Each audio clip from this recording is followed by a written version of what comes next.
السلام عليكم ورحمة الله وبركاته. أهلا بكم. النهاردة معنا فيديو جديد. عاملين بقى عيش فلاحي أو البكاكين الفلاحي زي ما بتسموها. بس كالعادة ياريت قبل ما نبدأ الفيديو اللي معملش اشتراك في القناة يعمل وفعل الجرس علشان يوصلكوا كل جديد.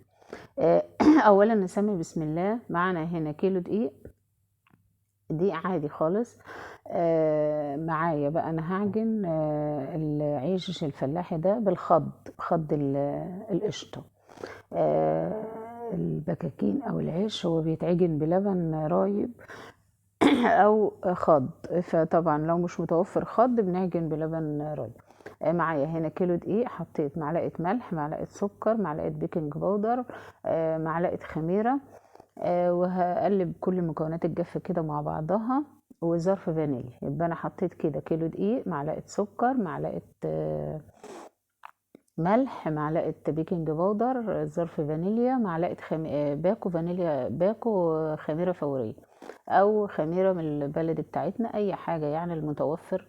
الخميرة الموجودة يعني طبعا عشان الجو برد، فطبعا الخض أنا مسخناه مدفياه حلو يعني ازود شوية من دمى العين كده علشان الجو برد. عايزين ايه العجينة تخمر معانا كويس، فطبعا لازم ادفي الخض كويس. ولو لبن رايب يعني المفروض برضو ايه ادفيه شوية، يعني اولع الفرن واسيبه فيه شوية يدفى، او لبن حليب برضو يعني ايه علشان الجو برد. فعايزين ايه اللبن معانا يكون دافي، او الخض علشان ايه يخمر معانا العجين. طبعا انا هضيف بقى الخض عشان اعجن، هضيف بقى بالتدريج على حسب ايه العجينه ما تاخد معايا. وحطيت في الخض وانا بحط معلقه خل برضو علشان ايه تساعد معايا في تخمير العجين. هعجن العجينه كويس وهلمها حلو لحد ما تلم معانا وتاخد الكميه اللي هي عايزاها. وفي الاخر كده هحط ايه يعني معلقه زيت كده بس هلم بيها العجينه كده. هي العيش طبعا المفروض معلهوش مادة دهنية ولا حاجة لأنه عيش يعني. هي بس الخض طبعا بيبقى سمين لأنه خض قشطة فبيكون حلو. طبعا لو لبن رايب برضو ممكن يكون لبن بخيره أو لبن حليب برضو بخيره. بيدينا حلو يعني بيدينا طعم حلو ونتيجة حلوة في العجين. فأنا هلمه كده بمعلقة زيت في الآخر. وهلمه كويس لحد ما العجينة تنعم معايا وتبقى كويسة. المفروض ان العجينة بتبقى لينة برضو لان احنا اتفقنا في المعجنات كلها ان العجينة لما تبقى لينة معانا بتدينا نتيجة حلوة. هظبط بقى العجينة كده بعد ما المها حلو احط عليها بس معلقة زيت كده وايه واغطيها واسيبها لحد ايه ما تختمر معانا. بعد ما اختمرت كده زي ما احنا شايفين إيه ههبطها حاجة بسيطة مش كتير علشان ايه برضو احنا في الشتاء مش عايزين العجينة ايه تغيب معانا في انها ترفع تاني يعني. لان احنا طبعا هنقطع العجينة لكور كده صغيرة على قد رغيف العيش اللي احنا محتاجينه.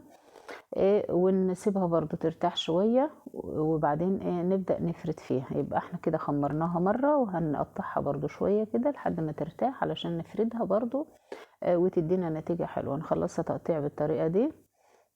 ده الكيلو دي عمل لي الكمية دي. هفردها بقى بعد ما ترتاح 10 دقايق كده ولا حاجة علشان تفرد معايا كويس. وهبدأ افردها بقى بسمك صغير يعني مش هخليها تخينة قوي ولا رفيعة قوي يعني تديني نتيجة معقولة يعني. يعني مش هخليها تخينة زي القرص ولا رفيعة قوي زي العيش اللي هو الرفيع يعني سمك معقول كده يديني ايه علشان لما يرفع معايا يديني نتيجة حلوة ويقب معايا في الفرن ويبقى كويس. فطبعا انا هفردها كلها هفرد الكمية كلها كده زي ما احنا شايفين بالسمك ده. وهحطها بقى المفروض انا احطها على قماشة عندي او على صينية او على اي حاجة طبعا عشان الجو برد. ايه احنا عايزين العجينة برضو تختمر تاني علشان برضو تدينا نتيجة حلوة. يبقى انا هفرد كل العيش معايا كده زي ما احنا شايفين. انا بفرد بالفرادة برضو او بايدي المتوفر موجود يعني او بالنشابة اي حاجة. وهفرد واخلص الكمية كلها واحطها بقى على صواني او على حتة قماشة واغطيه علشان ايه طبعا احنا بنكون مجهزين دايما عندنا قماش للعيش مخصوص، يعني بنستخدمه في اي عيش، في قرص، في حاجة، في المفروض يعني يبقى عندنا حاجة، يعني القماش اللي بنستخدمه في العجين بيبقى بتاع العجين بس، ما بنستخدموش في حاجة تانية.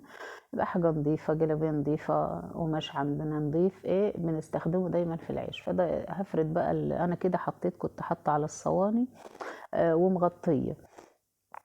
طبعا التسوية احنا بنحط العيش في انا هسوي هنا العيش في الفرن اللي انا بسوي فيه دايما العيش. طبعا لو مش متوفر العجين ده ممكن يتسوى على الطاسة برضو، على الجريل اللي فوق، على البوتاجاز. يعني لو احنا برضو مش عندنا الفرن المتوفر اللي انا هسوي فيه، برضو ممكن نسوي فرن البوتاجاز، نولعه يكون مولع من فوق ومن تحت.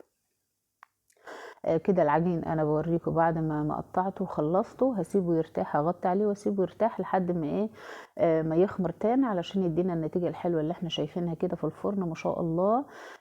حلو. يعني برضو احنا لو مش متوفر عندنا الفرن، ممكن نعمل في فرن البوتاجاز او في الطاسة على البوتاجاز. طبعا العيش زي ما احنا شايفين كده طلع ما شاء الله من الفرن، واحنا بنطلعه من الفرن سخن بندهن وشه زيت، حاجة خفيفة كده بمنديل او بفرشة، زيت من على الوش عشان يدينا الشكل الجميل ده. يعني هو بيبقى طالع من الفرن مش احمر كده، الاحمر ده بيجي من الزيت اللي احنا بندهنه بعد ما يطلع من الفرن سخن على طول. بنطلع من الفرن ومعانا فرشة بزيت خفيف خالص او بمنديل، ورق خفيف بتاع مناديل المطبخ، وندهنه خفيف كده وهو سخن، يدينا اللون الجميل اللي احنا شايفينه كده.